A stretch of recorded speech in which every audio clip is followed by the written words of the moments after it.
Hi, welcome you all. Myself Raju Hegde. Today we are going to learn about logistic regression. Let's get into theory initially, and then later we'll get into the practical in Jupyter Notebook. Don't get confused by its name. It is a classification, not a regression algorithm. It is used to estimate discrete values. Um, Binary values like 0 and 1, yes or no, true or false, the probability of occurrence event, yes or no, something like that. So based on a given set of independent variables, in a simple words, it predicts the probability of occurrence of an event by fitting data into a logit function. Hence it is also known as logit regression. Since it predicts the probability, its output values lies between 0 and 1 as expected. 0 and 1, yes or no, true or false. This is binary classification. We'll see about further more results, what they call in the types of regressions. Again, let's go with one example. Let's try to understand this with a one puzzle. Let's say one puzzle example. Sorry. Let's say your friend gives you a puzzle to solve. There are only two outcomes scenario. Either you solve it or you don't. Now imagine that you are being given a wide range of puzzles or quizzes in an attempt to understand which subject you are good at. The outcome to this study would be sometimes like this. If you are given a trigonometry or science based 10th grade problem, you are 70% likely to solve because you know that very well. But in second case, if it is grade 5th or 9th history question, the probability of getting an answer is only 30%. This is what logistic regression provides you. There are types of logistic regressions. Binary logistic regression, as I told, there's only two possible outcomes. Yes or no, spam or not, whether it will rain or not rain, whether you have this disease or not, something like that. So multinomial logistic regression, there are more categories without ordering. The more outcomes are there, but those outcomes are not in order. Predicting which food is preferred more, vegan, non-vegan, or which party you are going to put your votes, election result. So the third one is ordinal logistic regression. Three or more categories here also, but it will be in order, like movie ratings, books rating, product ratings and all. Logistic regression is used when dependent variable or target variable is categorical. Okay, so we'll remember this. So for example, predict whether an email is spam or not, whether tumor is malignant or not, like that. So in the linear regression, predicted y can exceed 0 and 1 range in the figure as I shown. In logistic regression, y lies between 0 and 1 range. This is what the difference is. Logistic regression equation says the underlying algorithm of maximum likelihood estimation determines is what we are using in logistic regression. MLE determines the regression coefficient for the model that accurately predicts the probability of binary dependent variables. The algorithm stops when the convergence criterion is met or maximum number of iterations are reached. Okay, since the probability of an event lies between 0 and 1 or 0% to 100%. When we plot the probability of dependent variable by independent variable and independent factors, we can consider like this. It will demonstrate an S-shaped curve. So logic transformations, or this equation defines something like log of probability of an event happening divided by probability of an event not happening. Okay.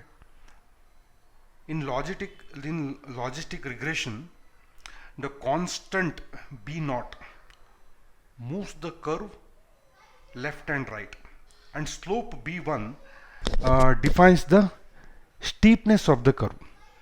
Logistic regression can handle any number of numerical and categorical values. There are several analogies between linear regression and logistic regression. Just as ordinary least square regression is the method used to estimate coefficient for the best fit line in linear regression, logistic regression uses linear regression uses least square regression, ordinary least square regression. The same way, logistic regression uses maximum likelihood estimation to obtain the model coefficients that relates predictor to the target. After this initial function is estimated, the process is repeated until log likelihood does not change significantly. In the same way, there are so much of applications in the logistic regression. Here we have mentioned, like we have given a 0.5, 0 to 1, 0.5 as a cutoff. If it is less than 0.5, you are not a male. If it is more than 0.5, more than or equal to 0.5, you are a male. This is what we have given a target. Here you can see the clearly it's identified two different categories. Blue is one and red is one. There is a boundary, you can see it's classified, two different categories. Application of logistic regression is very wide, because in industry this logistic regression is used very widely, and as a data scientist you need to understand this logistic regression very thoroughly, and you will have many number of questions in the interview from this logistic regression. Logistic regression use cases, I have mentioned couple of use cases here. Logistic regression is used in various fields including machine learning, most medical fields and social sciences. For example, trauma and injury severity score, we call this as TRIS, which is widely used to predict mortality in injured patients, is developed using logistic regression. TRIS is used very much in mortality of an injured patient.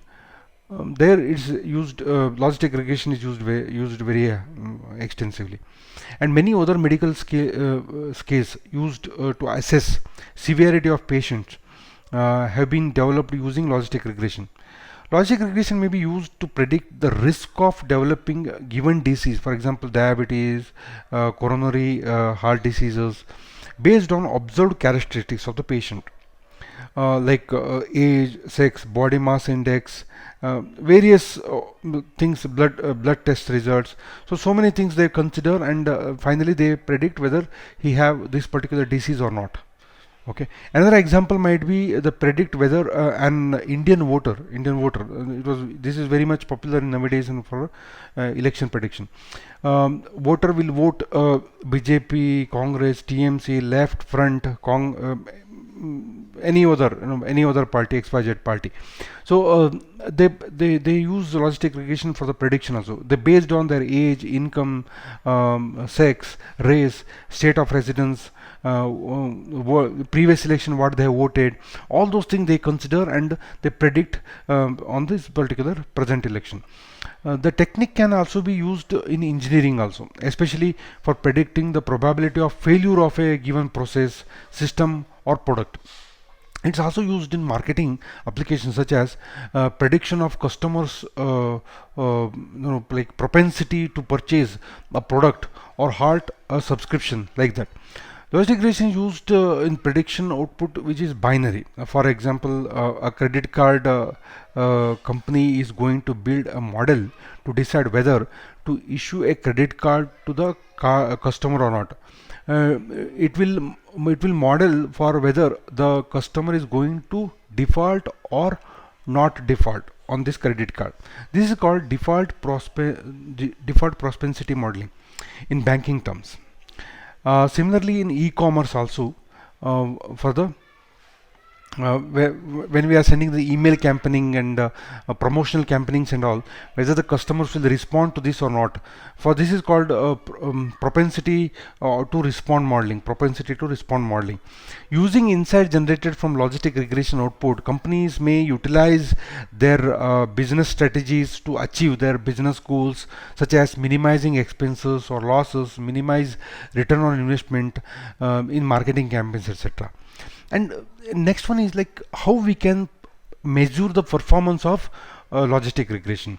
There are a couple of techniques we use in that. One is AIC, and it should be minimum always. AIC should be minimum always. And analogous metrics of adjusted R square in logistic regression is AIC.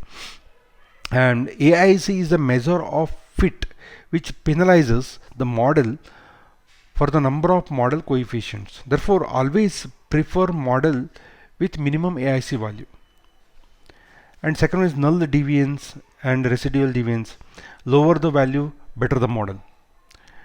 And confusion matrix. This is very popular. It's nothing but tabular representation of actual versus predicted values.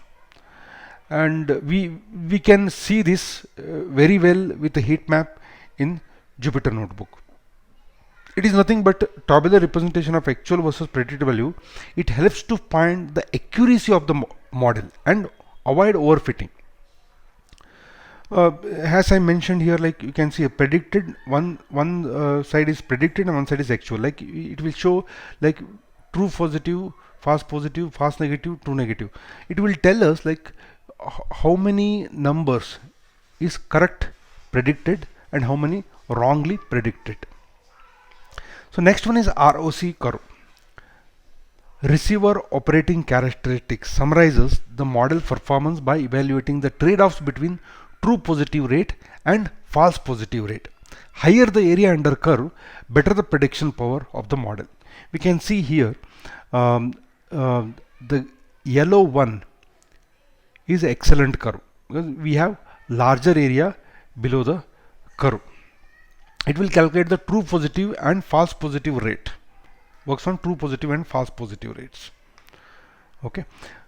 So this is all about logistic regression. In my next video, we will see hands-on experience on logistic regression. We'll get into the Jupyter Notebook and we will run through one project on that.